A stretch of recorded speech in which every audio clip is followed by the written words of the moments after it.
Hello everyone and welcome to Art Late 2. Thank you for joining us. Just a wee note before we start, we do have live closed captions this evening. So if you click on the link in the chat, you'll be able to access that and apparently change the colours. So we're here at Jupiter Artland inside this vulva. This artwork is by Megan Broadmeadow and Nikki Wilson. And we're here to bring together a joyous evening that marks the final week of Edinburgh Art Festival. It finishes on Sunday, so if you have got anything you want to see, some things run longer, but I'd say try and get along before Sunday for all of the things that don't stay on longer. I'm your host for this evening. I'm Freedom Princess. I come from Freedomia, which is a land free from shame and full of joy. So I hope that I'm able to foster that ethos this evening. Tonight we've got talks, discussions, and a little workshop from a very special guest. We also have a live chat on YouTube, so if you would like to join in the discussion at all, do join in there. Or if you want to join in on social media, tag us at EdArtFest or use the hashtag EdArtFest. So to start this evening, we have the wonderful Kim McAleese. Hello. Kim is the new director at Edinburgh Art Festival, very recently joined. She is a curator originally from Belfast and previously worked as programme director at Grand Union, which is a gallery space and artist studios based in Birmingham. In 2021, Kim was a jury member for the Turner Prize. Yes, I was. And she's passionate about bringing the public closer to art and to artists by hosting, sharing, listening, supporting, caring, conversing and exchanging. So thank you for conversing and exchanging with me this evening. Oh, Kim. thanks very much. I'm so happy to be here. So tell us, how are you finding Edinburgh? Because you've just moved here for this job. So what are your thoughts? I have. So I moved here about a month ago. I'm just thinking about it actually and reflecting on it. And the weather has been banging since I've been here. Yeah, it's always like that. Yeah, so I've heard. Yeah, I've been having a wonderful time. It's quite a weird experience spending like the entire month of August in the festival city when you've got like so many things happening. At any given time, there's just like hundreds of performances or like loads of art to see. The book festival's on. There's millions of people around the city, so there's always something to be doing. But I'm having a really great time. I'm really enjoying working with the team and being here, and also visiting places like this. Like we're right in the grounds of Jupiter Artland. And like in the middle of a sculpture park. You don't get to do that all the time. So yeah, really happy to be here. Good. And we should say that the team are here. So if you see us like looking this way, we're looking at all the beautiful faces of the Edinburgh Art Festival team. Kim, what is your highlight of the Edinburgh Art Festival this year? Yeah, the festival I think is an incredible thing, and I love the structure of it because there's so many wonderful art spaces all across the city. So at the minute we work with about 35 different partners who all have incredible exhibitions on, like you said, some of them until Sunday and some of them right through for another couple of months, so there's tons to see. But then we also have a commissioning programme that we kind of curate. And this year it's been really focused on the Union Canal and the 200-year anniversary of the Union Canal. So what we've really tried to do with it is to bring people out of the city centre and right to different parts of Edinburgh that they wouldn't arguably necessarily visit. And, if you're a visitor from outside of town, it's a good way to see parts of the city that you never normally would. So we have commissions all along that Union Canal stretching right out, which is like a 2.5-hour walk from the centre to Wester Hills. We've got sound installations, we've got sculptures, we have loads of different things. And then in Wester Hills, we have our community wellbeing collective with a really incredible collaborative and public programme that you can drop into most days of the week. It's a really gorgeous kind of socially engaged program where what can you do? You can go in the morning, you can get some juice, you can attend like henna workshops, there's like poetry slams, and then we also have anchor events at the weekend, which are kind of more political discussions and thinking really about care and well-being and like community-led infrastructures. So I've been enjoying all of that. And then we also have our platform programme, which is supporting emerging artists in Scotland. And so that's a really good way for me to get to know and understand that sort of infrastructure here as well. What's your favourite, though? Oh, did I not say which one was my favourite? What is my favourite? Controversial. Do you know what? I really, and this is only because I'm like fairly new to the city, I really enjoyed spending like hours and hours in the Botanical Gardens a few weekends ago. Within Inverleith House, there is the Cooking Sections exhibition, which I think is incredible. And I love what they do. But like to be able to spend time in that space, like that really important historical space, and in the Botanical Gardens as well. So you can go get an oyster reading too. So yeah, I wouldn't say favourite, but that's been quite enjoyable. The day I went there, it was also like sun splitting the trees, so that was quite good. That helps. Yeah. Mm-hmm. As Kim mentioned, there's quite a lot of work down the canal, and as you'll see throughout the evening, the canal's influenced a lot of the works in the show. And I don't think it would be recommended to swim in the canal, but I do know I've been told by a few birdies that you love swimming, Kim. So what's your new favourite places to swim in Edinburgh? Do you know what? In Birmingham, I was landlocked. It was like a 2-hour drive to get to the sea. So for me, being near the sea is really like regenerative, and I love it. And it's, growing up in Belfast, that was like really important for me. So I don't know all the like hotspots yet. I've been to Portobello a couple of times. Wardy Bay is near where I'm living in New Haven, and I've been swimming quite a lot. Yeah, but if there's any recommendations people have, send those in because I want to know. Yeah, if you've got any recommendations watching, please do leave it in the chat and we'll all have a wee look later. Thank you so much, Kim. Thank you. Welcome to the Art Festival. I can't wait to see what you do with it. It is to be here. Very happy to be here. All right. Yeah, thank you, Kim. Next up, we have a film of a conversation from Rhubaba. Rhubaba is an artist-run initiative, if you're not familiar with them. They were established in 2009 in response to a gap in like the existence of appropriate studio spaces for recent graduates, and in order to create a space that's dedicated to both the creation and the presentation of contemporary art. Since 2020, Rhubaba have been working on a project called Embodied Knowledge, which seeks to examine ways of knowing, which are formed through various wayward conversations with friends that sought to dismantle knowledge hierarchies and centre Black futurity. This discussion that you're about to watch was filmed at Bobby Niven's Palm House, which is really beautiful, and you should get along there if you can. It's a conversation between Zoe Tamika and Zoe Guthrie, who's the commissioned artist of a new ceramic sculpture, in discussion with Dr. Sequoia Barnes and Rhubaba committee member Kadia Kuchenmeister.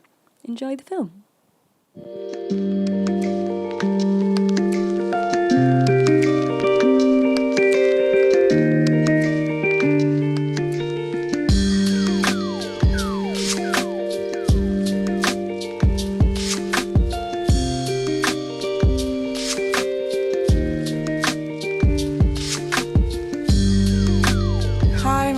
I'm on the committee at Rhubaba, an artist-run initiative here in Edinburgh. We do a programme of events and workshops. I'm with Sequoia Barnes and Zoe Tamika, Zoe Guthrie.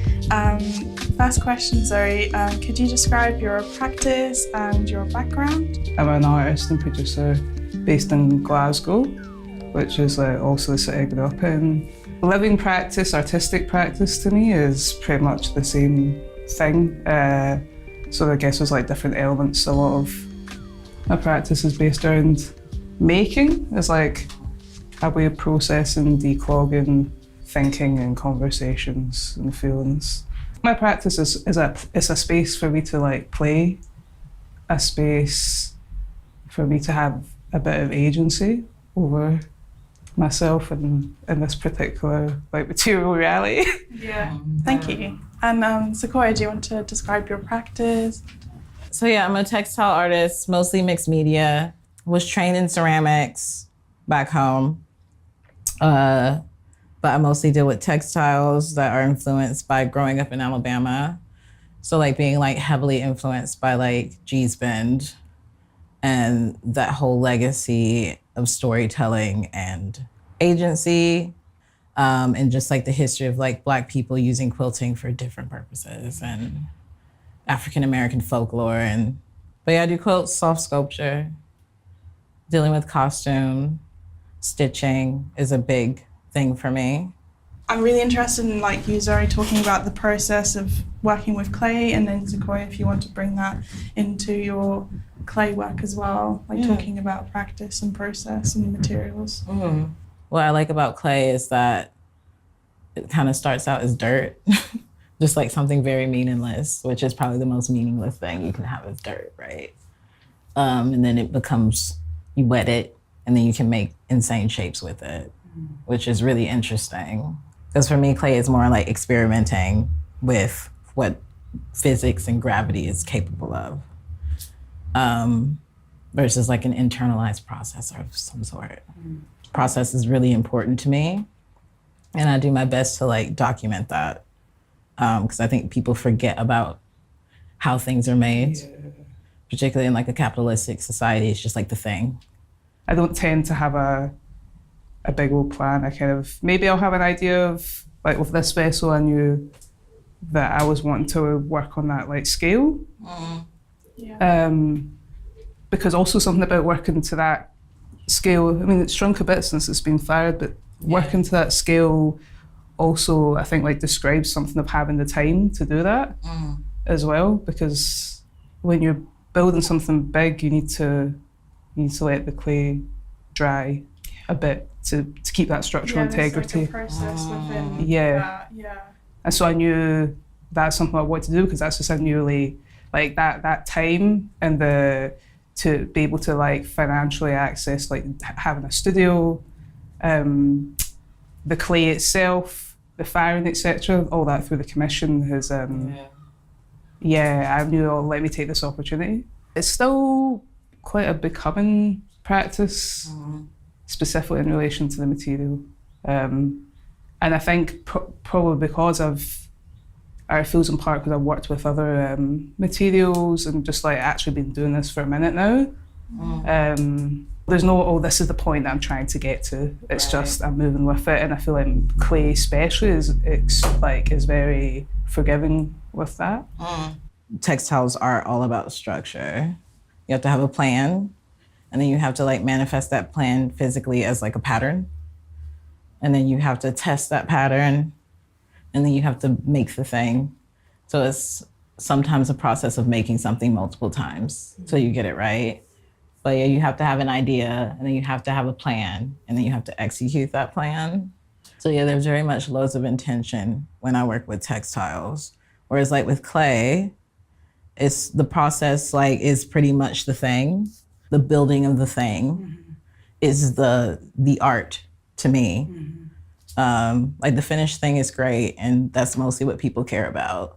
But for me, it's that process of like starting out with a base, making all these coils, smoothing them, because I kind of have the same like flow, not quite euphoric, but flow experience where it's hard work, but it's rewarding work with clay that I do with stitching, but it doesn't have that added element of like ritual. It's just kind of the body doing a thing that it's naturally good at, which is also okay. Yeah. But yeah, it's like a lot of time, and you kind of see it become one thing and go into another thing and then become this finished thing. And that's quite extraordinary to watch over time. That really resonated with me, because I really feel that that emphasis on like the end aesthetic is like a thing that people generally work to. And I think I realised I've always struggled with this, like across like any medium that I've worked with. But when somebody commissions you for something, when actually the practice is so rooted in the process, that's the art making. Right.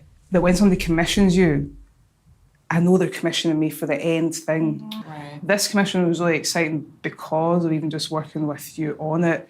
The emphasis was not on, I didn't feel a pressure that had to look any kind of way in the end.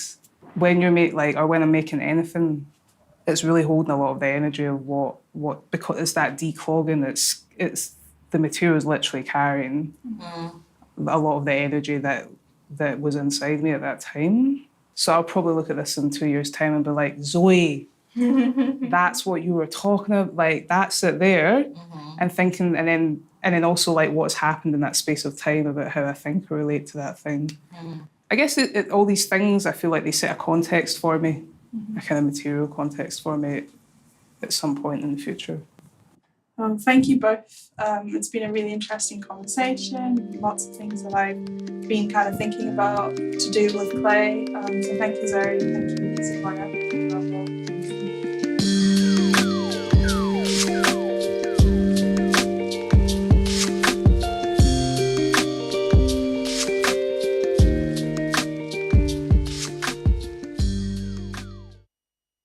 Thank you so much to Rhubaba, Zoe, Kadea and Sequoia for that gorgeous and generous insight into embodied knowledge.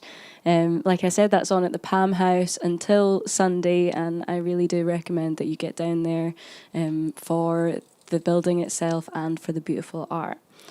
We're going to have a wee link in the chat if you'd like a little bit more information about that, so do check that out. Next up, we have a Flyku workshop by artists Saoirse, Amira and Nice. She's currently got work in Platform, which is Edinburgh Art Festival's platform for emerging artists. Alongside Saoirse's work, there is work by Amelia Kerr-Beale, Johnny Walker, and Lindsay McKenzie. And Saoirse has told me that they are all wonderful people as well as talented artists. Again, there's a link in the chat if you want to learn more about that. And I'm just going to go get Saoirse. I'll be right back. No, she'll be back, and then I'll be back.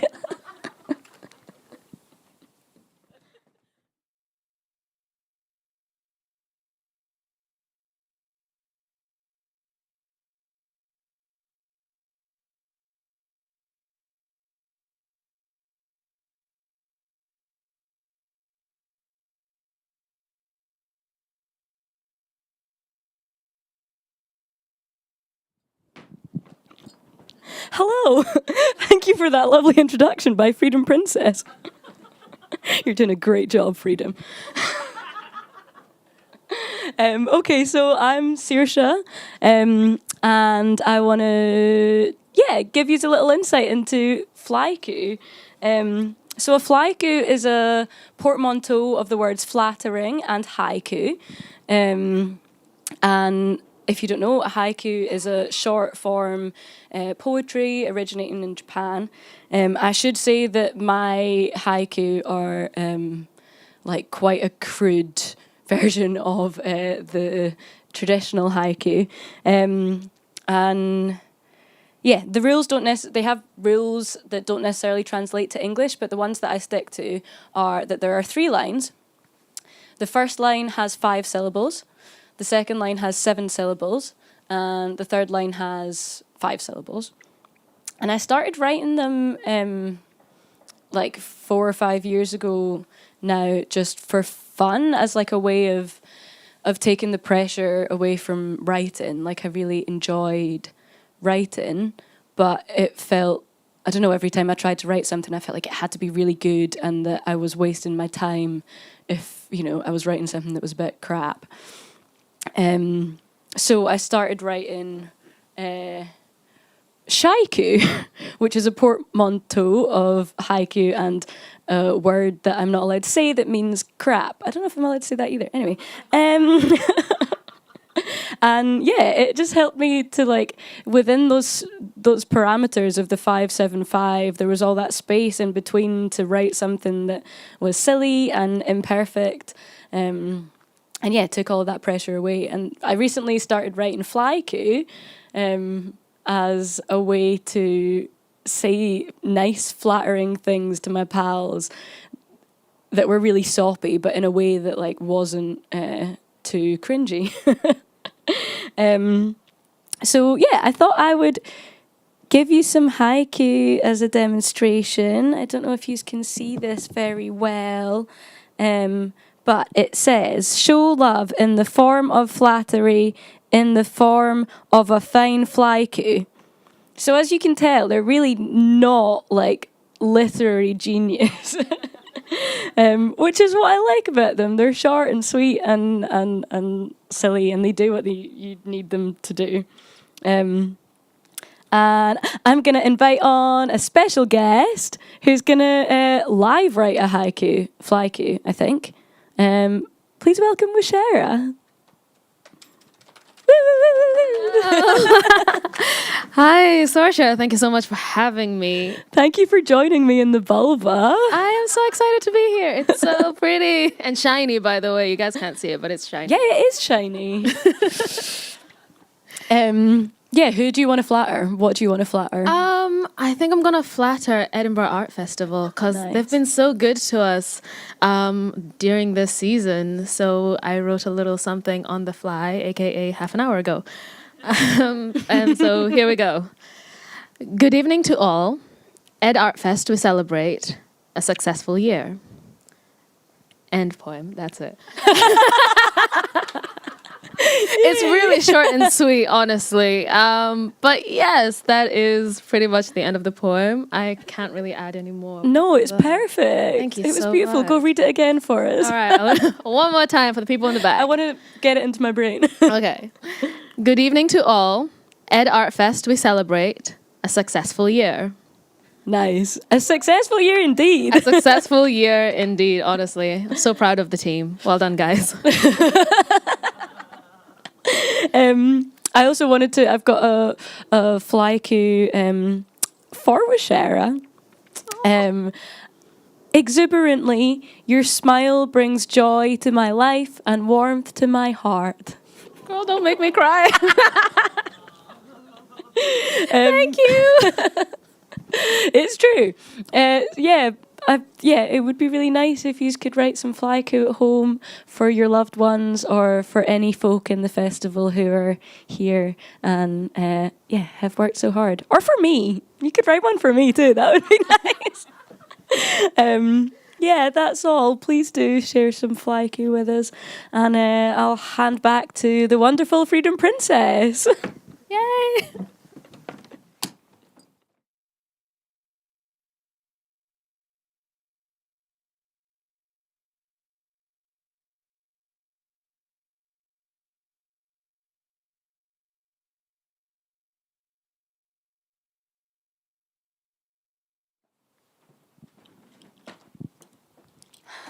Hello.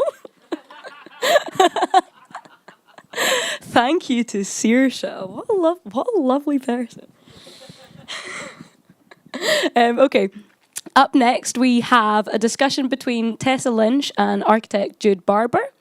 Tessa is a Glasgow-based artist whose practice centres on feminist readings of the city, highlighting issues of social reproduction that are often at odds with contemporary art and life. Her current exhibition, Houses Fit for People, is on at Edinburgh Printmakers and continues until September the 18th. So that's one of the ones you've got a wee bit of extra time to go see. And Jude Barber is an architect and director at Collective Architecture who have offices in Glasgow and in Edinburgh and who were named Architect of the Year at the UK-wide 2018 AJ Awards. Well done, guys. Thank you to both of them for joining us. I'm just going to hand over the stage to them, hand over the vulva to them. Thank you.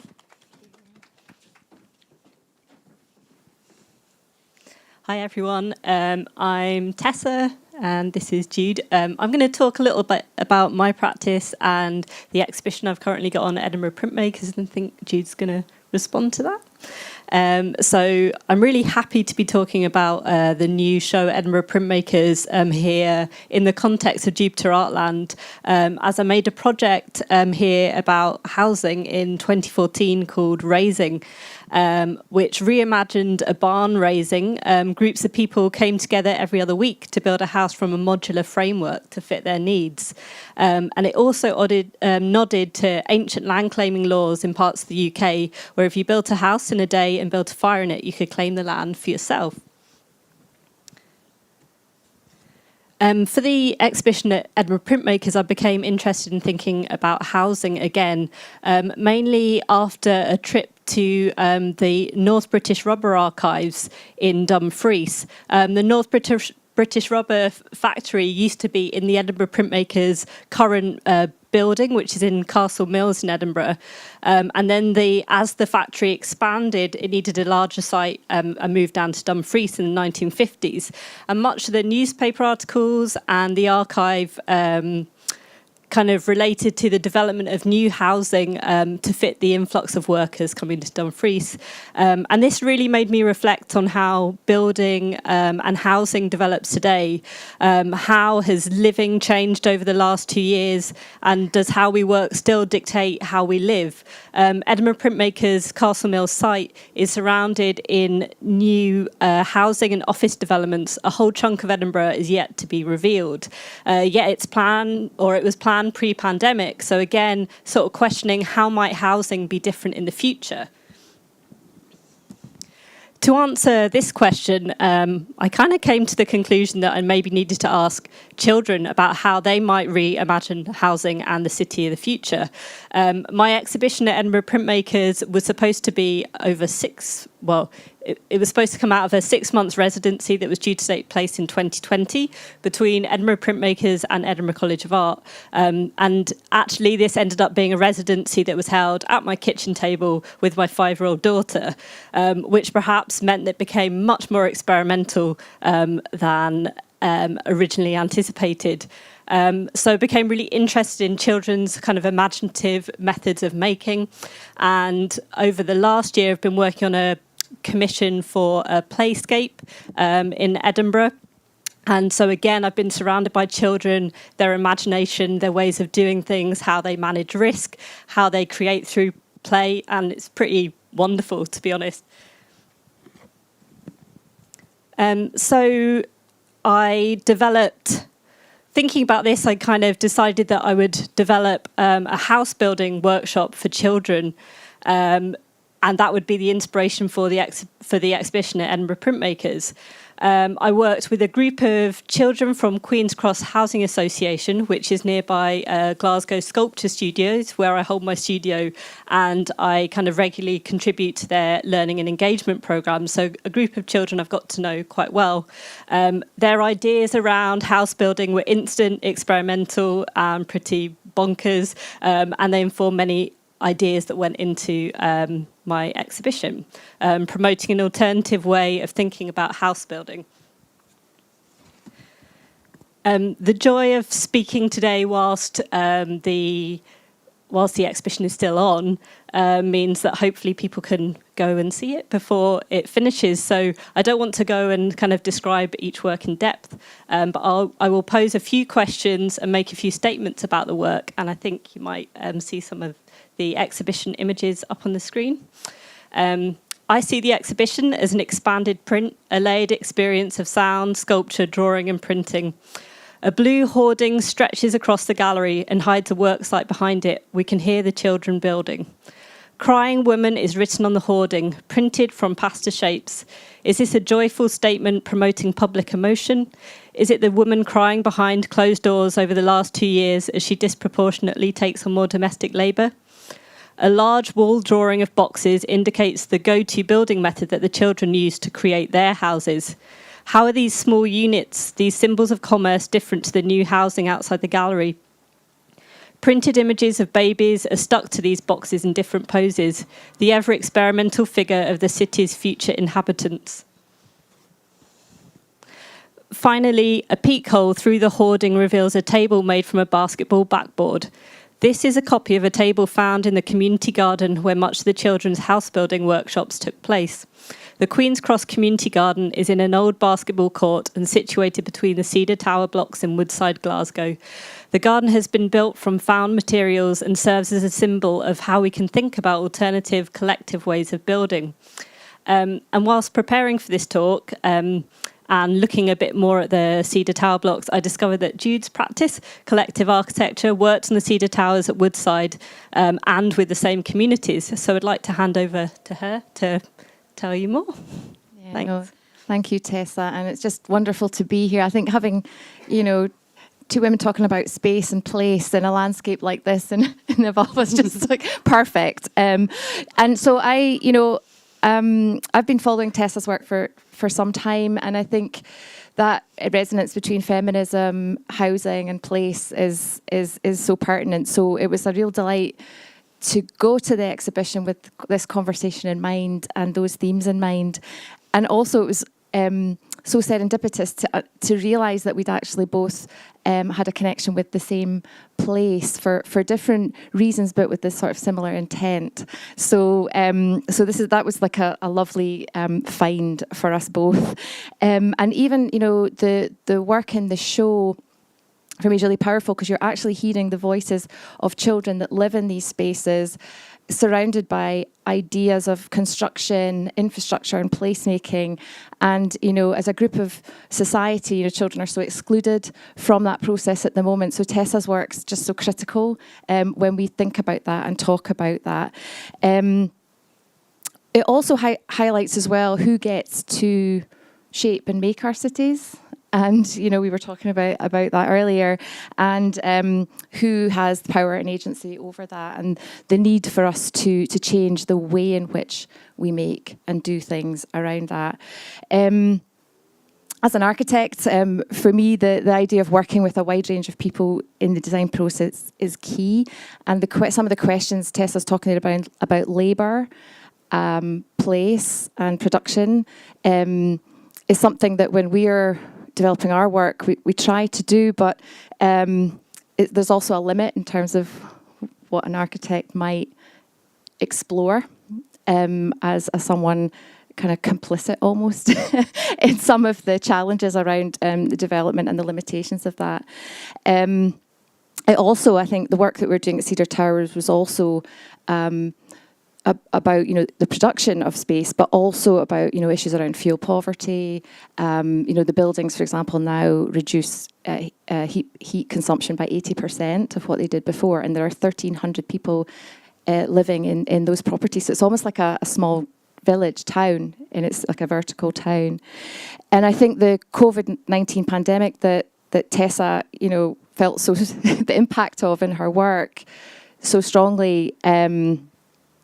Has also shone a really bright light in terms of the spaces and places that we inhabit, and the benefits that shared space and community action plays in our lives, and the impact it has on health and well-being. So I think we've also talked as well about the location of Tessa's show at the Printmakers and the housing that's occurring immediately opposite to that.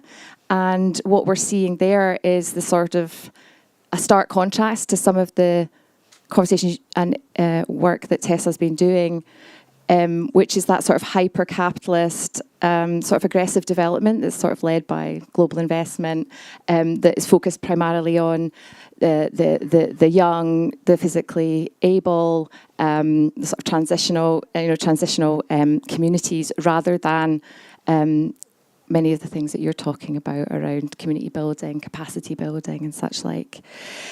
So I just wanted to kind of end that about the value and the role of art, in this festival.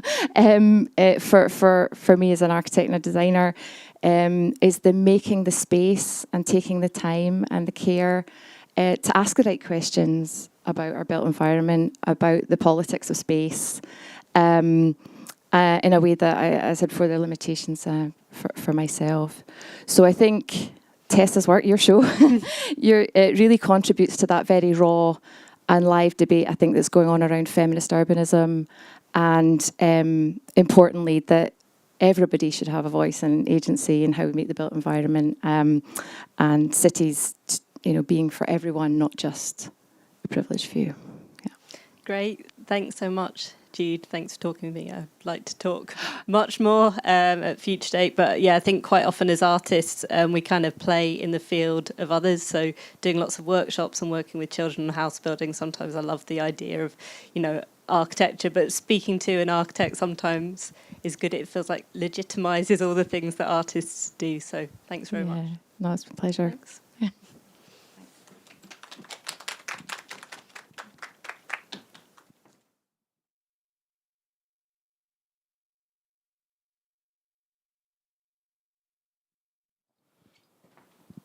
Thank you so much to Tessa and Jude for that lovely conversation. And yeah, you should really go see Tessa's show at Edinburgh Printmakers before it finishes. And also just if you are wanting to know more information about anything, just keep an eye on the chat and there'll be some links going up there for you to have a look at. Next up, we have a little film of Nadia Meer talking about her work. Which is a new co-commission between Edinburgh Printmakers and the Art Festival. Nadia's show is called Tell Me of Your Boat and Your Waters. Where do they come from? Where do they go? Nadia is a Montreal-based artist, and yeah, her show is on until the 18th of September as well. Do enjoy listening to Nadia talk about her work.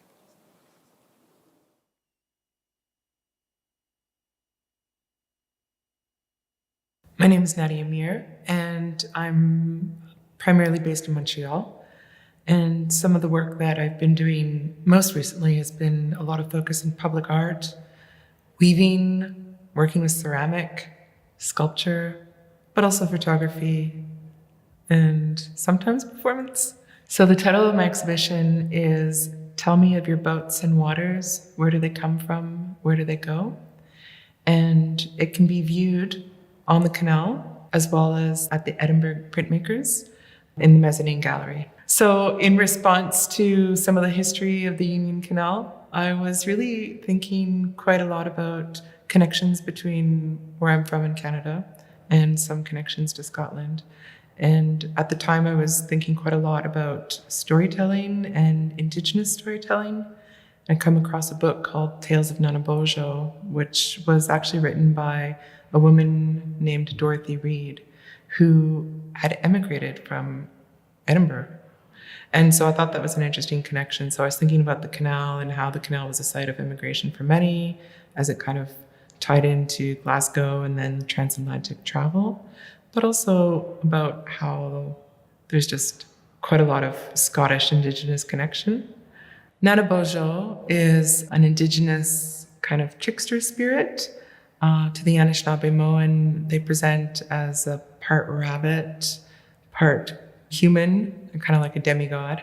In some of the other nations, they're sometimes represented as a raven, or also really known as a coyote. Also important to know is that Nanabojo is genderless. I think a lot of their purpose in Indigenous storytelling is to teach us humans how to behave by making mistakes, so we can see what not to do. And I think in the back of my mind, I was kind of thinking how to inhabit a little bit of this kind of trickster spirit. Sometimes much of my work is intuitively based, and I started making these baskets quite a few years ago that were kind of woven ceramic baskets. And in somehow relating to the exhibition and being drawn by this image that I'd seen of like a luggage house on a canal, I was thinking about how we carry things and how our skin is something, we carry ourselves in our skin, and kind of connecting this relationship. So I started making these skin bags. But at the same time, one of my favorite authors is Louise Half, and she's written a beautiful book of poetry, one of my favorite books, called The Crooked Good. And returning to her work, I also saw those words of skin bags. So there's kind of an interesting connection of the body as a vessel of experience that we carry, And then you could imagine it as like the boat, right? As it travels from one place to another. So my experience working at the Edinburgh Printmakers has been absolutely fabulous. It's been such a joy to work with Alistair. He just brought a lot to what I was doing. And for sure, I hadn't been working in print media for quite a long time, or even working in a text-based way. And maybe in my heart, I wanted to be a writer. I've said that before, so maybe it's still true. And I feel one of the things I was able to develop here was, some writing that kind of stands as visual artwork. And that's quite exciting for me. Glue, let love in, make world easy. I be steel, stash, stow, secret bundle, heart. I be crash, crush, fight, below belt. Root, rock, anchor, captain, I be tie. I be pluck you, snatch you, electric spirit, shipwreck on my hips. I be shadow lark, shapeshift, crawl baby, promise. I be shed paper.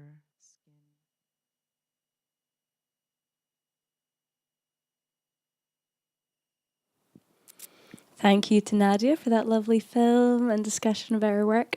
Up next, we have 3 lovely people on our stage. As I said, we're here at Jupiter Artland, so I'll give you a little bit more information about them. It's an award-winning contemporary sculpture garden located just outside Edinburgh. It was founded in 2009 and has since grown into one of Scotland's most significant arts organisations. And every year they welcome audiences from all across the world for Jupiter Rising, which actually starts tomorrow and is the reason we have this beautiful stage. And right now we're joined by guest curator Aloysius Massacoy and artist Nusatari to discuss their new commission, Ember 5.0, for the festival Jupiter Rising, alongside festival curator and Jupiter Artland's head of exhibitions, Claire Feely. Thanks, guys. Thank you, Freedom Princess. So my name is Claire Feely, Head of Exhibitions and Learning at Jupiter Artland, and I'm so thrilled to be joined by Aloysius and Clarissa, and we're going to talk about Nusatari's practice and the new work Ember, which is commissioned by Aloysius for this year's festival. But just a little word about the festival itself. More than just a festival, Jupiter Rising, it's the high point of our year-long artistic programme at the Artland that spans exhibitions, residencies, free learning programmes and artist commissions. The festival started as an artist-led initiative led by Pester and Rossi, whose work is included in this year's Edinburgh Art Festival. And it continues to grow each year through the input of artists, performers, musicians, thinkers, party throwers, activists, and most importantly, the community of people come together to celebrate artistic ideas and art forms. So Aloysius is our guest curator for this year's festival, and being one of the most influential artists of the Scottish music scene, it's an incredible honour to have his vision driving the performances and commissions that will unfold over the next few days and nights here. Clarissa Paranusa, who performs as Nusatari, is likewise an artist whose work spans genres, defies categorizations, and continuously creates work that pushes boundaries. So my first question, Aloysius, when did you first encounter Clarissa's work? Let me think. It was This Silence is Deafening. It was at a tramway. And I saw that and I was blown away. So I thought they'd be a perfect fit for a bespoke festival like this.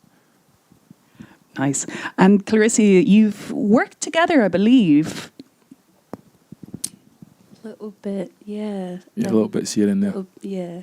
Yeah. Probably, I think I think quite a few of my last projects over the years.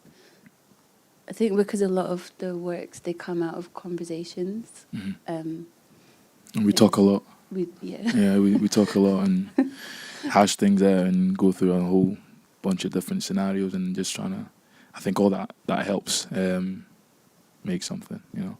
Mm. It's definitely what's drawn me to both your practices, the depth and intensity of the research that drives, both your music, Aloysius, and Clarissa, your practice. Clarissa, you've described your work when we first came to Jupiter as being site responsive. I wonder if you could just tell us a little bit more about that and your practice in general. Yeah. Yeah, I guess site responsive, or like, I don't know, I just have like definitions for myself. So site responsive to me just means that the work, it kind of only can get made once I'm on the site, and especially if I'm working with other people, it's just you only know when you get there kind of thing. So it's still being made like right now. But yeah, I think it also has to do with like, it's site responsive, but it's also like time and place and context is kind of like, yeah, I don't really make performance that can kind of be made and then can like be packaged off to tour wherever. Like, it has to make sense. I have to understand the reason why I'm performing. For whichever invitation it is, I have to understand, whether it's to do with the time of year or just what's present at the moment or something about the context. So, and then it kind of really grows from being on site and just feeling what needs to happen, I guess. Yeah. That leads me really nicely on to the next question, because what is the point of another festival? What can we contribute as a community of artists coming together to experiment, to take risks? And I guess, Aloysius, you've played stadiums, you've played in front of thousands of people, and it's all a blur. I can't even remember.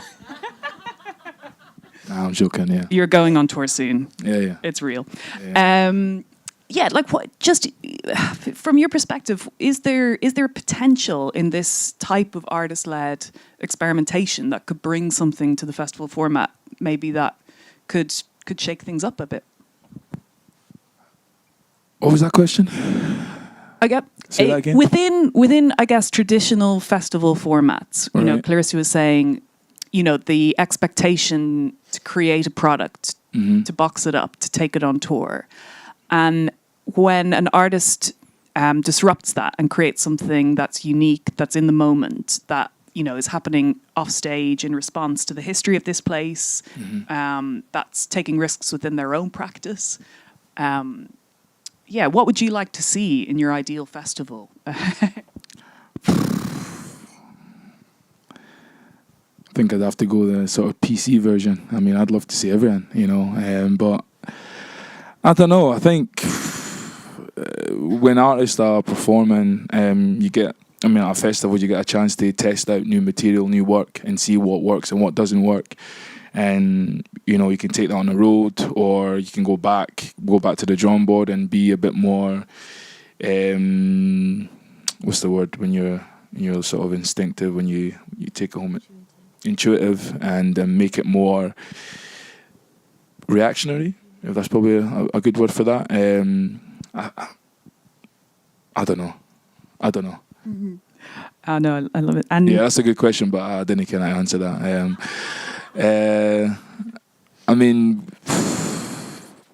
The guys now have performed, like stadiums and all that kind of stuff. But I think, when we create the music and we're in the studio and stuff like that, that's when all these ideas are getting hashed out, and you're thinking, is this going to work live? Is this better for like a smaller sort of staging? What we bring in that's different? Is it the lyrics? Is it the music? Is it the performance? We're thinking so much about everything all at once. Actually, that's a good film. Has everyone seen that film?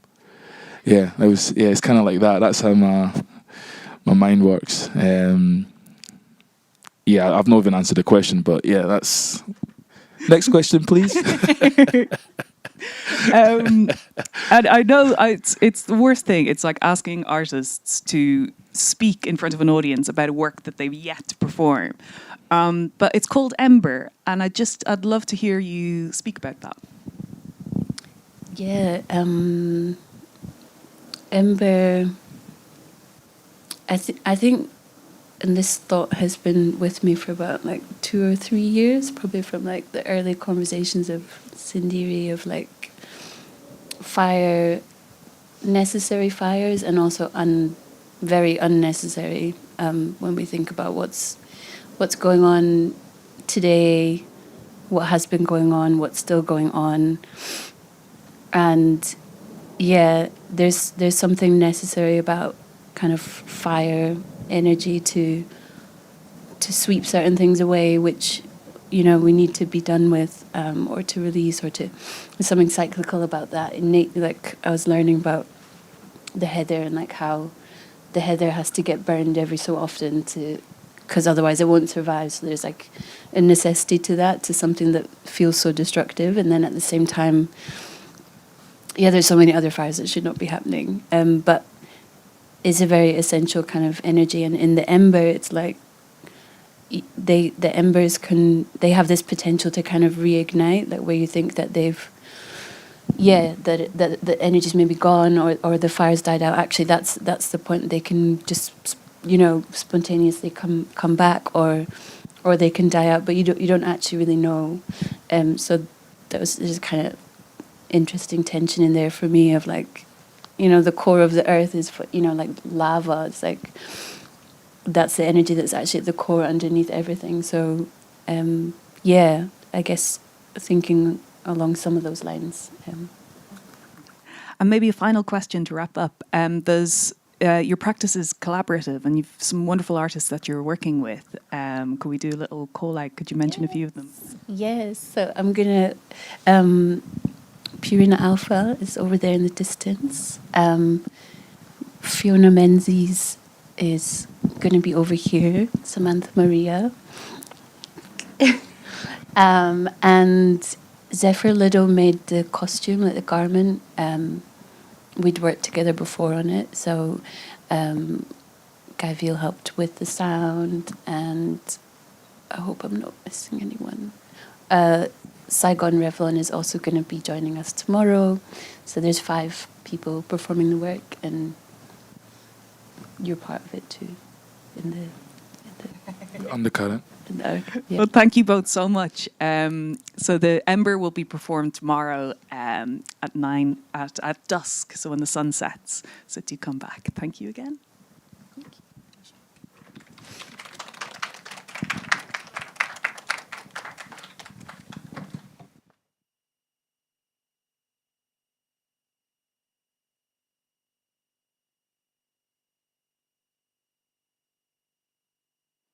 Thank you so much to Claire, Aloysius and Claricia.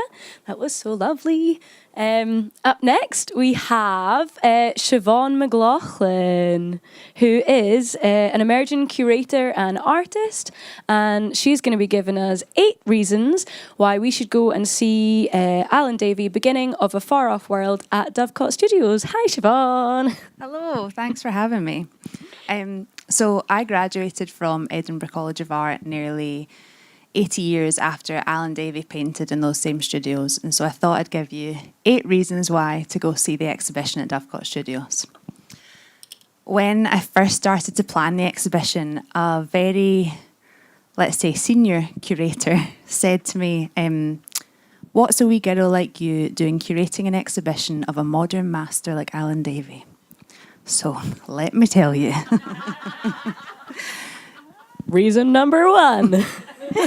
Alan Davie, born near Falkirk in 1920, is probably one of the most successful alumni of Edinburgh College of Art.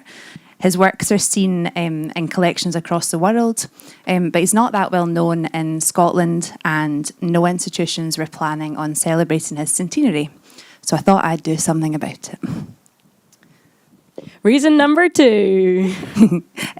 Davie produced work over 8 decades of his life. This exhibition is actually the first full retrospective of his practice, displaying works from every decade from his leaving art school in the 1940s to drawings made just months before his death in 2014. It's also not your classic retrospective, with works paired from different decades throughout the exhibition. Reason number 3. Davie was a groundbreaking artist in his time. he started out making these really intense, abstract paintings at a time when the British art world hadn't really heard of abstraction. His early work led him to be heralded as the British Jackson Pollock, which he shook off quite quickly. Reason number 4. As well as drawing, painting and printmaking, the exhibition features 2 of Davie's textile collaborations with Dovecot Studios. One is a tapestry that was woven by Dovecot Master Weavers in 2003, and the other is a fantastic, huge hot pink rug. The colour palette is amazing, the symbolism is so graphic and vibrant, and I think it's probably my favourite work in the exhibition. Another reason to visit Dovecot Studios is from the balcony you can view the weavers at work, which is fascinating. Reason number 5. You can also hear some of Alan Davie's own music played in the exhibition. Davie was a talented jazz and classical musician, playing saxophone, flute, cello, piano and xylophone. And his free-form experimental jazz in the exhibition has had visitors saying that they can almost hear how the paintings were made through this music. Reason number 6. The exhibition has been curated by someone with no previous professional experience, which is me. I just graduated from fine art at ECA when I determinedly approached Dovecot Studios with an exhibition proposal in 2019. Since then, I've really thrown everything into making it happen, despite 3 lockdown postponements, difficulties with funding, etc., etc. So it feels honestly quite surreal for the exhibition to actually have finally come together. Alan Davie curation and scholarship is maybe 80% male, 80% in the upper age brackets. And so it felt quite important to curate the exhibition with a fresh perspective and delve into some issues that haven't been previously discussed in his work. Reason number 7. I was really keen to open up private collections that are otherwise completely inaccessible to the public.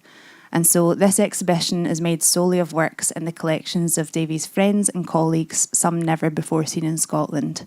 And I should just say that the image that's up just now on the screen is Davie himself at his exhibition at Dovecot Studios in 2009. Reason number 8. If you are under 25, student, unemployed or on means tested benefits, then the exhibition is free. Woo! Yeah, woo! Making art more accessible to the public for free was a real drive for me for this exhibition, and I'm really pleased that we've got this ticket offering. And did I mention he worked for 8 decades?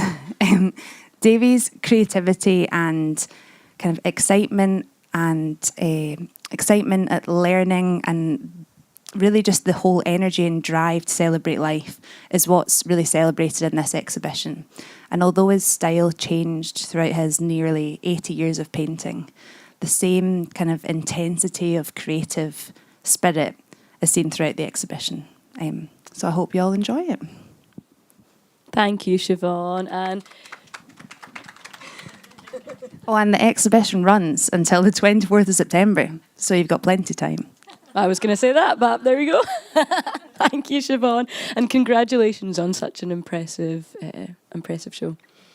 Next up, we have another lovely contribution, this time from the team at Talbot Rice Gallery.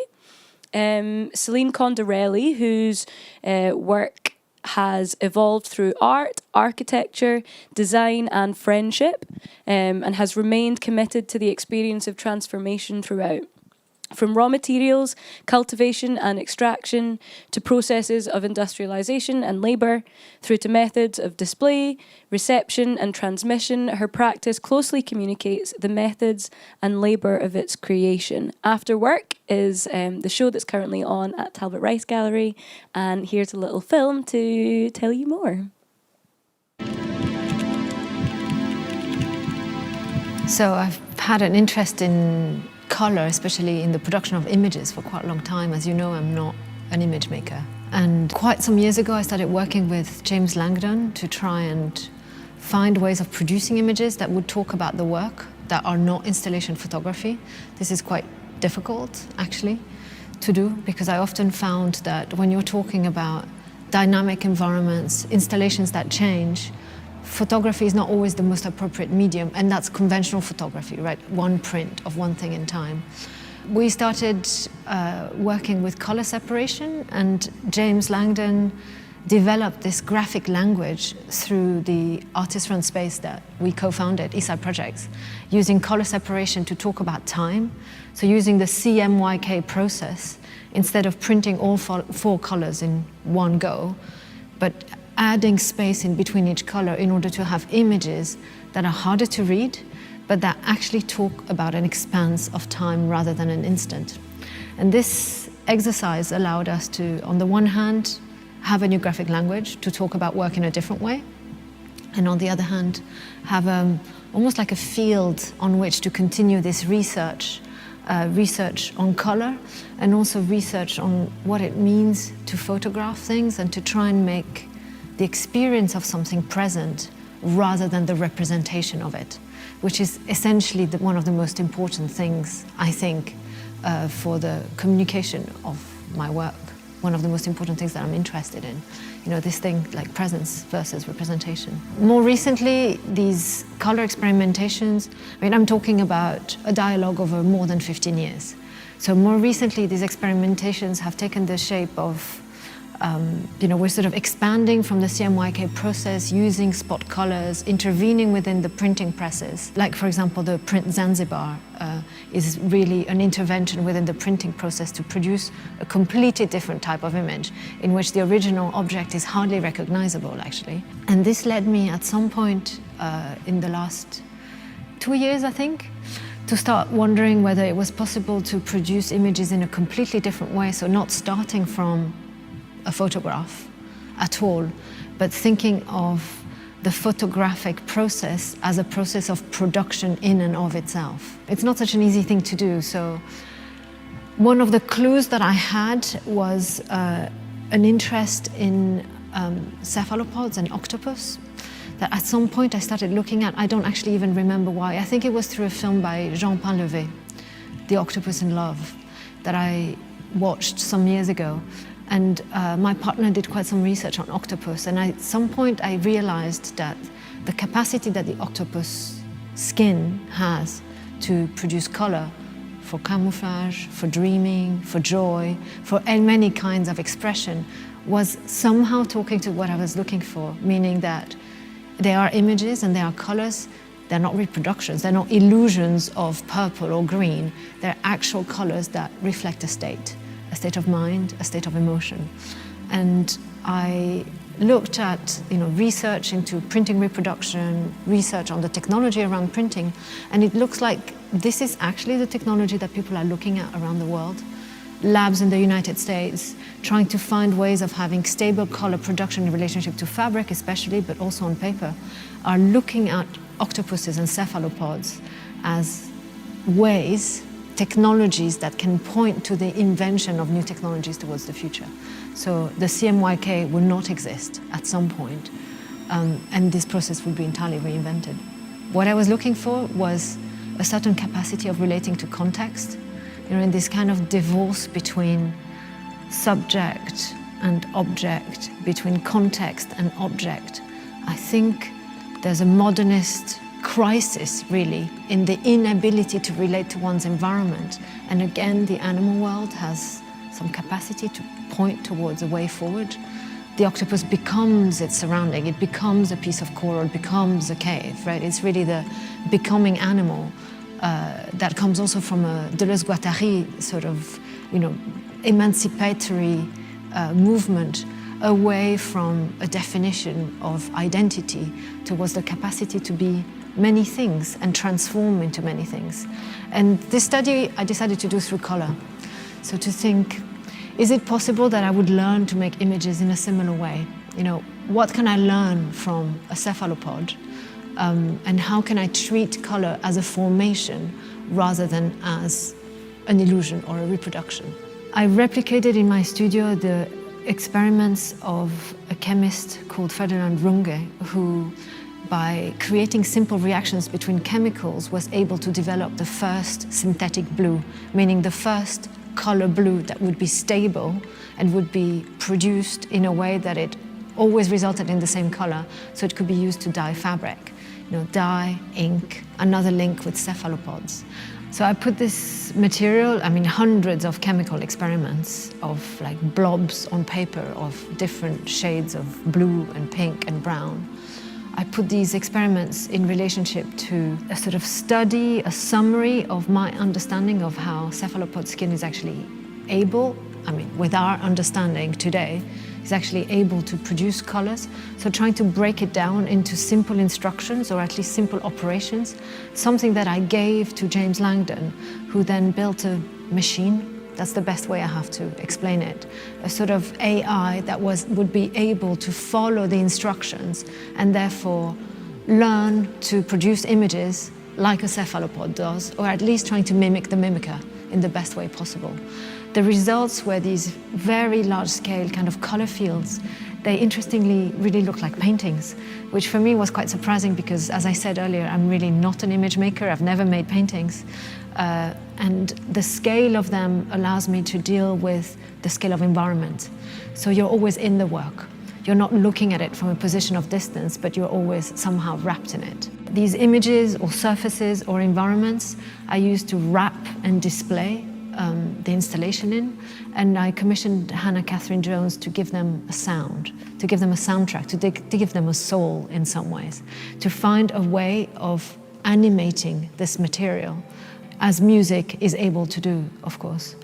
The installation hosts the work of many others. Along the way, I found artists, friends, voices, research that was absolutely essential and that spoke to the research in a way that my work alone could not. And those are included in the installation in a way that I think is able to talk through a multitude of voices somehow, so that it creates, quite recent and serious research, as well as an incredibly immersive, central and quite precise aesthetic experience of an installation.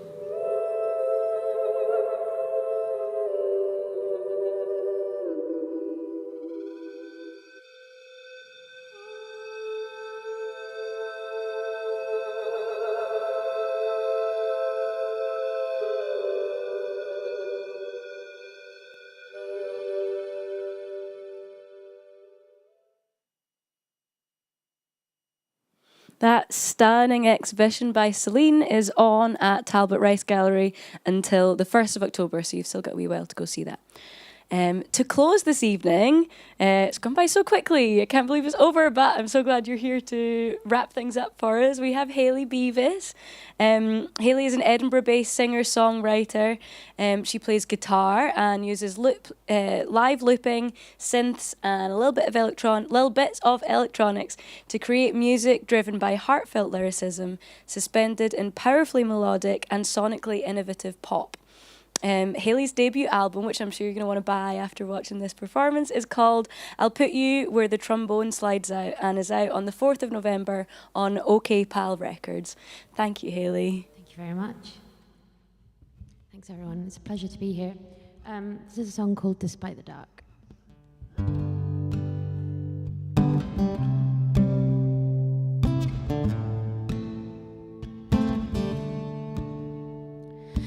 I light a candle to illuminate the dark, and God knows it's good to be home. It's just a shame it took me somebody's heart to know that all I need to be is alone. I push my eye up to the peephole. I keep a tight hold on the air in my lungs. Teeth rattle in my head like the loose bars of a cage. I've been a year here waiting for nothing to come, and the hallway still rings with the memory of you swaggering up to my door. Last winter just took it all out of me. Now it's coming back for more. But in London the leaves are falling so soft and so swift, and just seem to meet the ground with an ease. At 4 in the morning, our bodies snag jumping fences. We wake up with unexplained cuts on our knees. And the air is full of spices, and I suddenly decided there's no room for fear in my heart. Because the truth will come knocking, begging and broken, showing you what you can do. If only you would start. If only you would start. If only you would start. And sing. Despite the dark of man, we've got to fight to find the gentle part. And through all of the eluding hues, you've got to hold hard to the honest heart in you,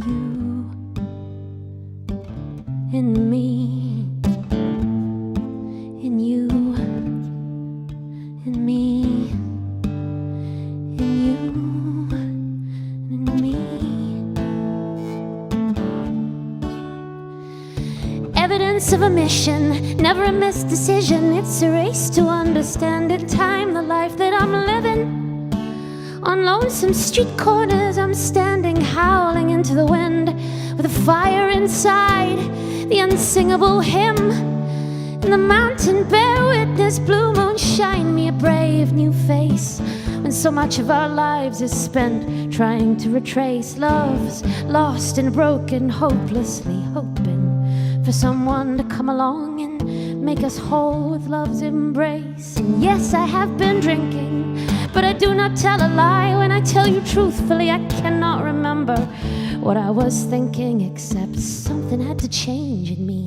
And it sort of just came to me that if I'm gonna keep on, I've gotta find the things worth singing. And so it goes. Despite the dark of man, we've got to fight to find the gentle part. And through all of the eluding hues, you gotta hold hard to the honest heart. In you, and in me, in you, and in me, in you, and in me, in you, and in me.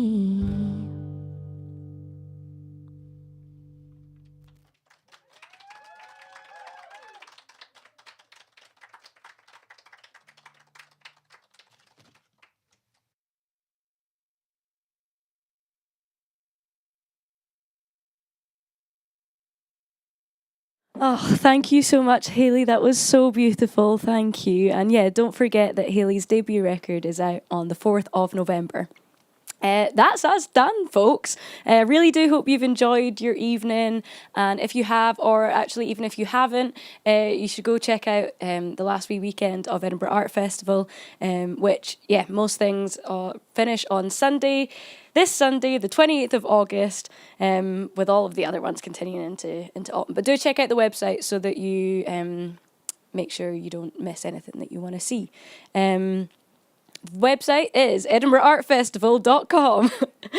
Thank you to everyone involved in this evening and this year's festival, all of our incredible speakers, the team at Jupiter Artland, the tech team, the front of house staff, the festival sponsors, and our captioner Andrew, and to all of you for joining us. Thank you so much. Enjoy the rest of your evening and see you next year.